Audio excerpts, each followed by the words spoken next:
আরজিকরের ভেতরেই তারা আন্দোলন চালাচ্ছিলেন। হ্যাঁ, যাদের কথা বলছি তারা জুনিয়র ডাক্তার। 14 তারিখ রাত্রিবেলা তাদের সেই আন্দোলনের জায়গা ভেঙে চুরমার করে দেয় দুষ্কৃতীরা। তারপর তারা পথে নামে এবং পথে এসে তারা একের পর এক দাবি জানায়। অভয়ার বিচার সহ আরো 5 দফা দাবি। তারপর তারা লালবাজাও ঘেরাও করে। সেখানে সিপি বিনীত গোয়েলের সঙ্গে দেখা করার পর তারা 5 দফা দাবির কথা উল্লেখ করেছিলেন স্বাস্থ্যমন্ত্রীর কাছে।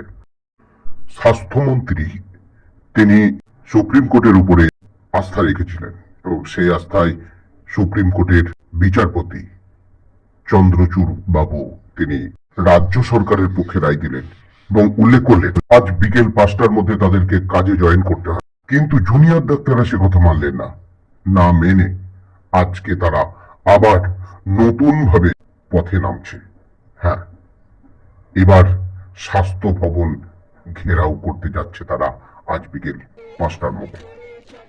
দেখুন কি হয় রব চতুর্দিকে। কার জয়, অভয়ার না রাজ্যমন্ত্রীর?